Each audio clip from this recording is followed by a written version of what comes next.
Robbie. I'm at Ebisu Circuit. Just here to hang out. I actually towed up Kenny's car. He was on one of my older videos. In 17 Toyota Crown. He's out there drifting.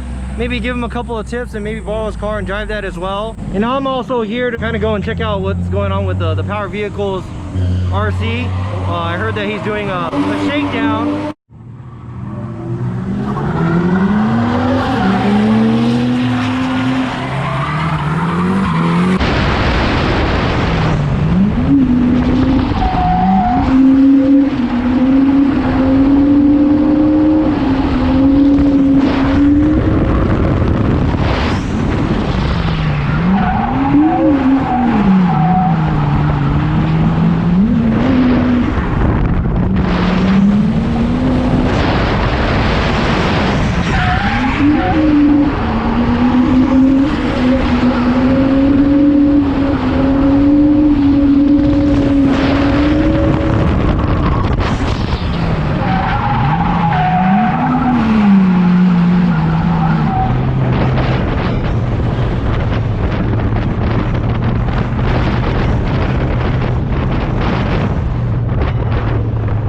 I just went and drove Kenny's car.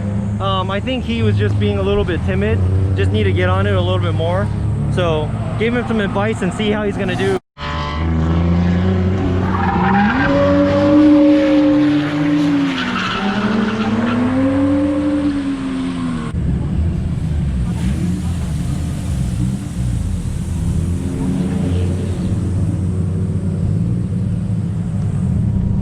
Looked like some good times, huh? How was it? Good time. Thanks for the advice. It was awesome. Yeah. Yeah. So don't forget to sign up for Robbie Nishida's driving school. Right. $500 an hour. Oh yeah, you pay up. Oh. Came to check out Minami to see what kind of action there is. And then.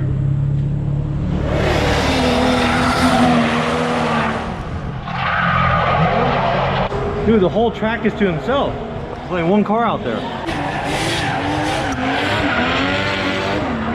I know, because of the whole traveling restrictions and stuff like that, a lot of you that probably been here want to come back but can't.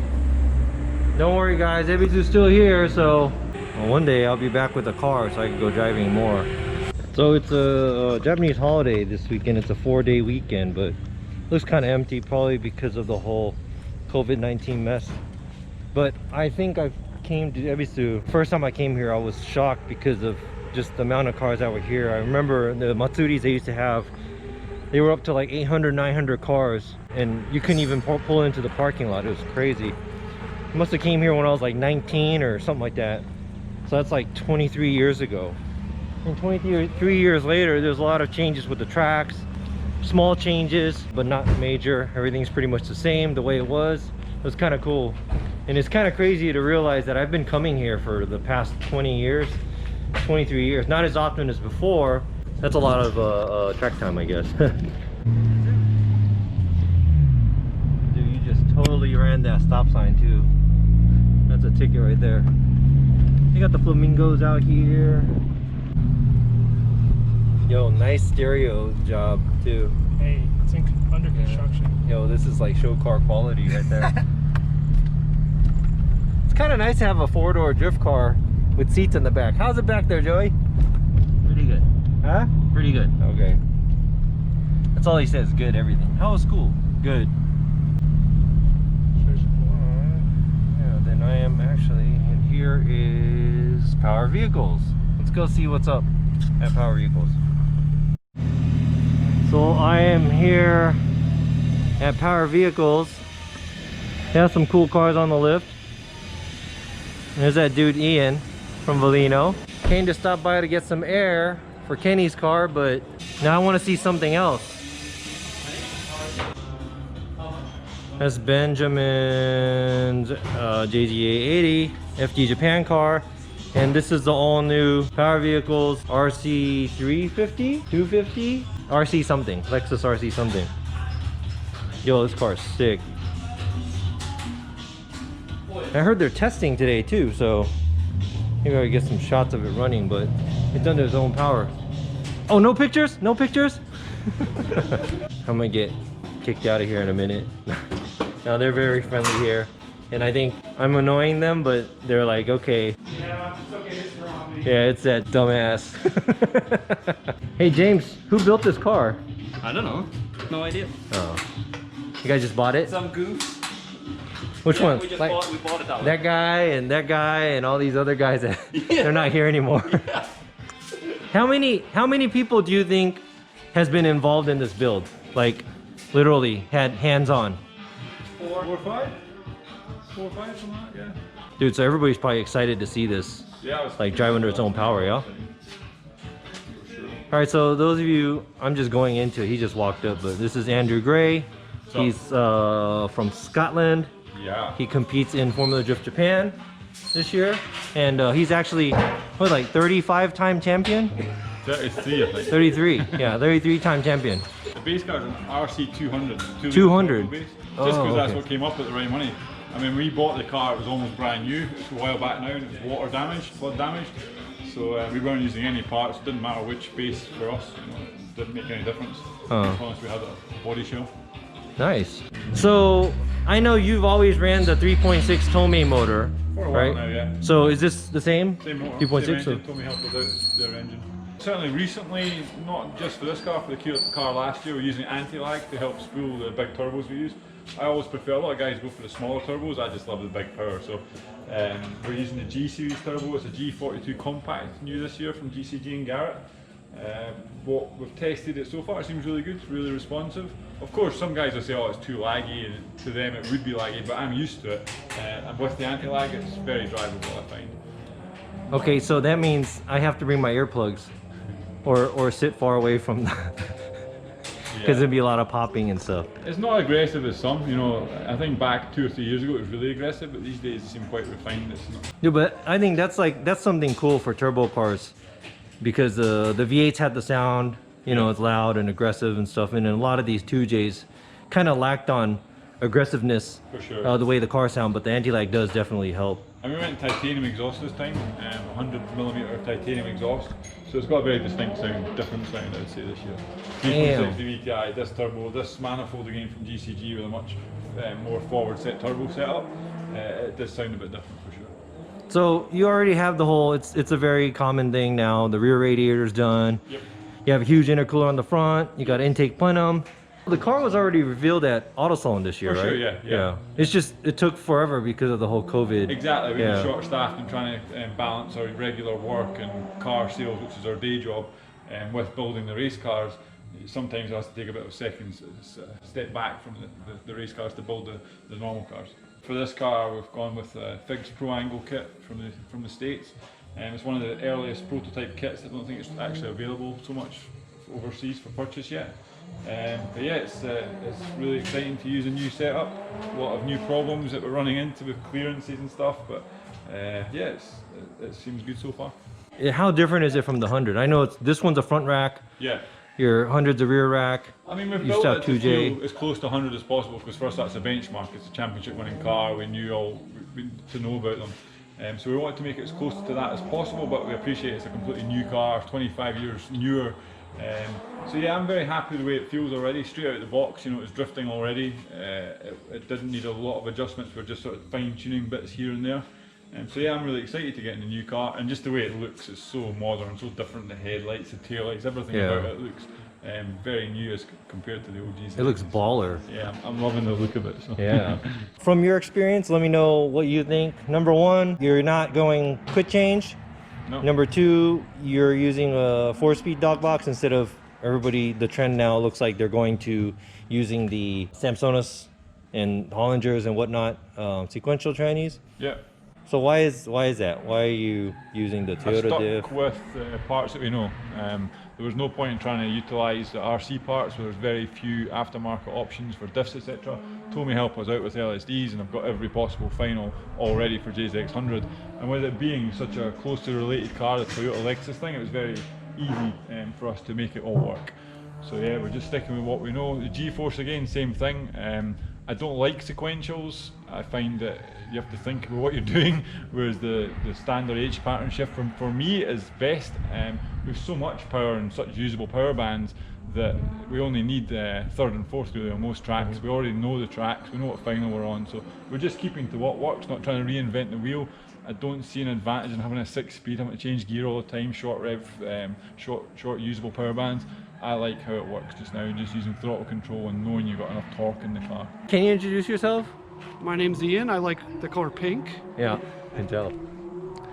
Why'd you have to come the only day that I don't have a Volino shirt on? I'm the CEO of Volino, and I just came up here 2 days ago to hang out with Andy and shake down the car with him. He'll be using 19-inch Volinos 08Rs this year. Is this a new size? It's a new size, made specifically for Formula Drift, for Ueo and for Andy. So Wow. we're really excited. It's the first time that he's been on them, so we're really excited to see the feedback, get the feedback from him. I seen like the stateside culture, and then over here the US started to go up on the sidewalls on the 18, so they would stay 18 but they would go up to like a 295/40 and stuff like that. But you guys actually just went up to a 19. Is that because it's still sellable? Because I know it's really hard for a normal person to go out and buy a 295/40 18 and put it on their street car. It's actually this size is a 285/35/19. It's made specifically for competition. So the goal wasn't actually to make a sellable tire.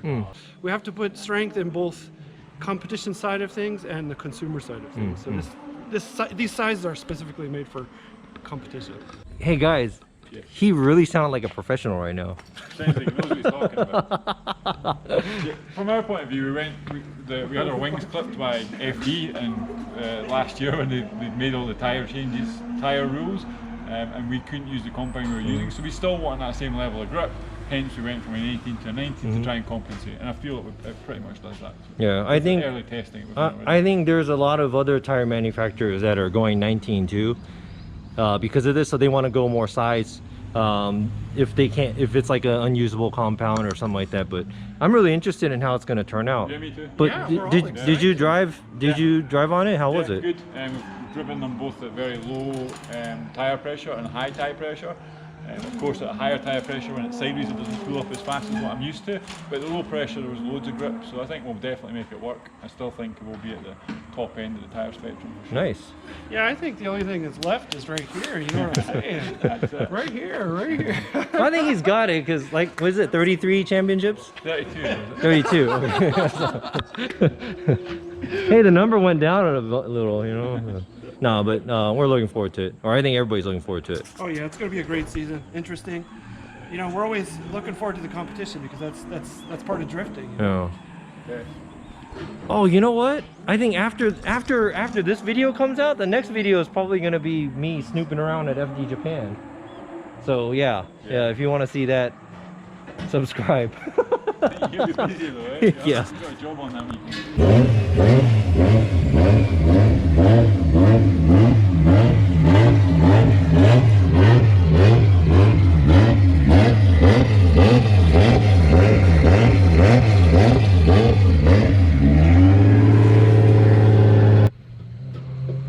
Now this is Nian's JZX. I know for those of you who are from outside of Japan, this is like the dream drift car, right? All gutted. Car looks good. Really clean build. What is good, man? Elbowed up. How you been? Hey, you're that American guy that lives in Florida. Yeah, I'm a Miatas. How's it feel to be back in Japan? So good. I'm back home, man.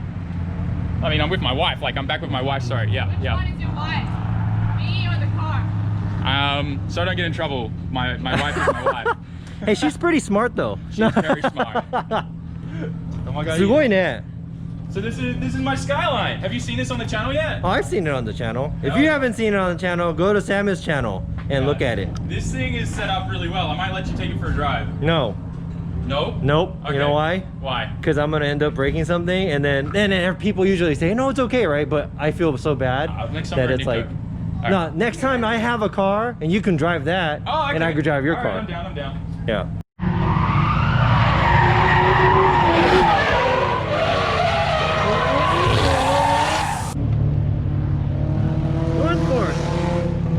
in Kenny's car.